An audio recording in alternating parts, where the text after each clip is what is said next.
Enfermeiro, você presta serviços e retira todo o dinheiro sem nenhuma regra definida? Esse é um ponto que merece a sua atenção.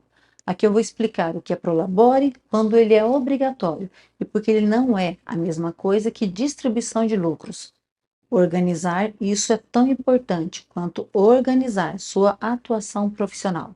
No momento do registro do seu CNPJ, nasce outra pessoa, a jurídica, e você, mesmo tendo seu CPF vinculado, é outra pessoa, a física, e você não tem nada a ver com as obrigações, prestações de contas e os riscos da empresa registrada. E todos trabalham para um retorno pessoal, profissional e, é claro, financeiro. E você não pode simplesmente retirar o dinheiro recebido pelo CNPJ e transferir para sua conta pessoal. Existe uma conformidade fiscal, regras para cumprir obrigações tributárias e legais. Sou Neuza Manfrim, contadora de empreendedores e digitais. Te ajudo a pagar o menor imposto do seu segmento de forma legal.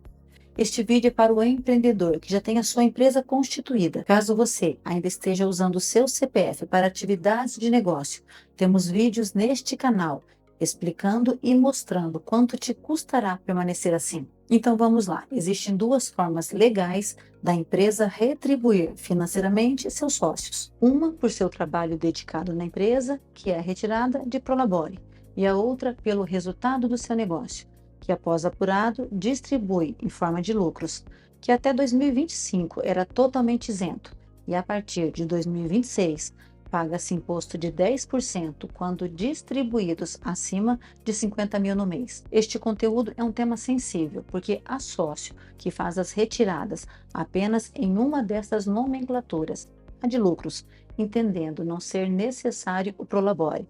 Mas existe um risco neste entendimento e é o porquê deste vídeo. Prolabore. Essa palavra vem do latim e o seu significado é pelo trabalho. É a remuneração do sócio ou seu administrador pelo trabalho desempenhado. É como se fosse o salário do dono. Só recebe Prolabore o sócio que efetivamente atua na gestão ou na operação da sua empresa. Aquele sócio puramente investidor ou cotista que está na empresa unicamente pelo resultado, receberá apenas por este resultado os lucros. Reforço: uma das condições do Prolabore é a pessoa do sócio exercer atividade e esta atividade ser remunerada pelo seu trabalho. Por isso exclui o sócio que não presta serviços à sociedade. A lei não estabelece períodos, mas é comum ser mensal para suprir os compromissos pessoais, a retirada de Prolabore e a previsão legal.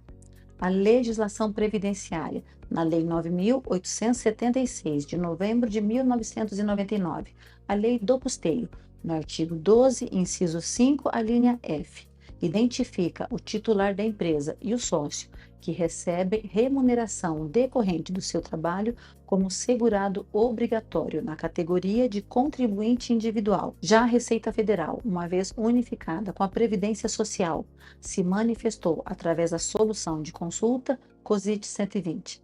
O fato gerador da contribuição previdenciária ocorre no mês em que for paga ou creditada a remuneração do contribuinte individual, sendo obrigatória a discriminação desta, que é paga pelo trabalho, daquela, que é a distribuição de lucro. Pelo menos parte dos valores pagos ao sócio que presta serviços à sociedade terá necessariamente natureza jurídica de retribuição pelo trabalho, sujeita à incidência da contribuição previdenciária no percentual de 11%. A importância do Prolabore, que além da previsão em lei, é por ter a contribuição do INSS que garantirá a cobertura dos benefícios previdenciários, auxílios como acidente, doença, reclusão, aposentadorias, pensão por morte e salário maternidade da empresária. Então, a grande diferença do Prolabore são os impostos, e são eles: a contribuição ao INSS, que comentamos, alíquota 11% sobre o valor do Prolabore.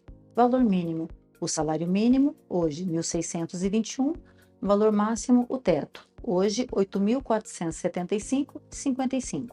Valor menor que o mínimo não é reconhecido para poder liberar os benefícios da Previdência. E valor maior que o teto é pagar à toa, porque o INSS só te repassa até aquele valor. O imposto de renda retido na fonte, IRRF, incide sobre o valor recebido pelo sócio, descontado antes o valor do imposto do INSS.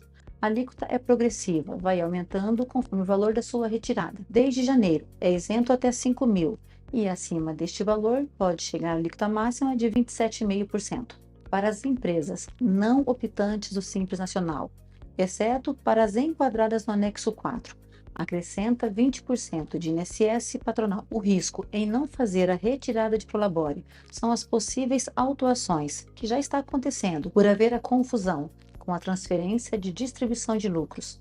Inclusive, não pode distribuir lucros a empresa que tem impostos em atraso, passível de multa. Lei 11.051, de dezembro de 2004, artigo 17.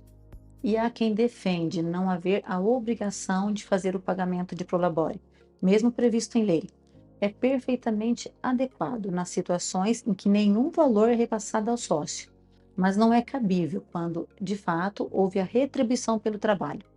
Não há lei que limite quanto um sócio que presta serviços à sua empresa deve receber como Prolabore. Existe a prática de um salário mínimo, que é o valor que a legislação prevê para que haja a incidência da contribuição previdenciária. Atenção, receber apenas lucros distribuídos por ser rendimento isento, declarando que a atividade não é remunerada, mesmo estando ali trabalhando, prestando seus serviços na empresa. A Receita Federal pode concluir que tudo que o sócio recebeu é prolabore e cobrar a contribuição do INSS sobre o total retirado no mês. Agora vamos falar do fator R.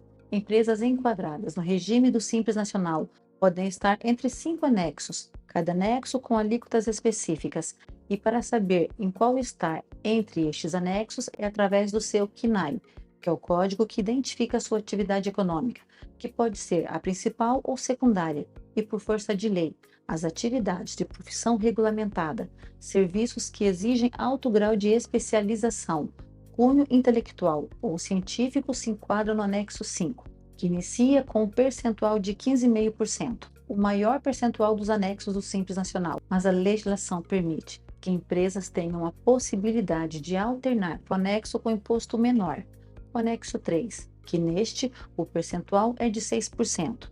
Para que isso aconteça, deve levar em consideração quanto do seu faturamento são gastos com folha de pagamento, que inclui o Prolabore, não os lucros, o Prolabore.